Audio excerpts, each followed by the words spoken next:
যারা অবশ্যই বঙ্গবন্ধুর আদর্শ ধরে রাখছেন, ভয় পাওয়ার কিছুই নাই। আছি, থাকবো 100%। নৌকর জয় হবে এটা অবশ্যই বুঝতে পারতেছি, এবং সাধারণ মানুষও বুঝতে পারতেছে যে আওয়ামী লীগ দল একটা কি ছিল এবং তারা থাকলে কি হতো, তা সাধারণ মানুষ এখন বুঝতে পারতেছে। কারণ স্বার্থের জন্য মানুষ অনেক কিছুই করে। যারা লুটপাট করে তারা অবশ্য ওই জায়গা যাতে অনেক পরিশ্রম করা লাগছে, এবং এখন যারা গেছে তারাও যে লুটপাট করবে না, এটা স্বাভাবিক বিষয়। আমাদের মতন সাধারণ মানুষ ধরে নিতে পারি যে আমাদের মতন সাধারণ মানুষই তা লুটপাট করবে যে এই ক্ষমতায় আসুক।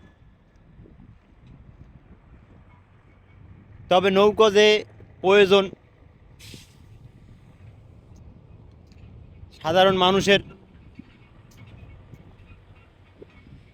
এবং নৌকার কিছু অনুদান দেখা যায় যে দেশের জন্য কিছু করছে, অল্পতেই বোঝা যাচ্ছে।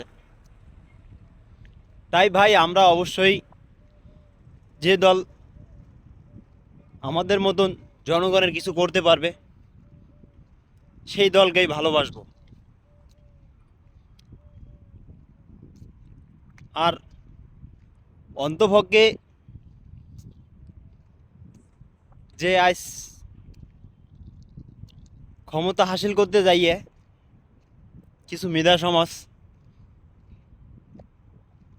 কিছু মানুষকে যে 3 নম্বর ছাগলের বাস্তা বানাইছে,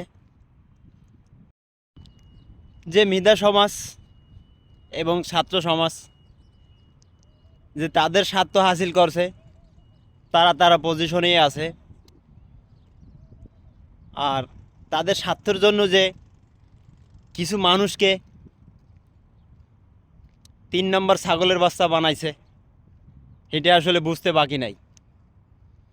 আমি আপনি সবাই বুঝছি যে ওরা যে 3 নম্বর ছাগলের বাচ্চা, আজ তারাও আতঙ্ক হয়ে গেছে যে কি ভাবলাম আর কি হয়ে গেল। তাই হয়তো ভাই, যাই করেন না কেন অনেকটা বিবেচনা করবেন, এবং আপনি যে দলই করেন না কেন তবে লিগ্যাল থাকার চেষ্টা করবেন এবং জনগণকে ভালোবাসার চেষ্টা করবেন। কিন্তু ওরা হয়তো বুঝতে পারে নাই যে আজ আমরা 3 নম্বর ছাগলের বাচ্চা হব,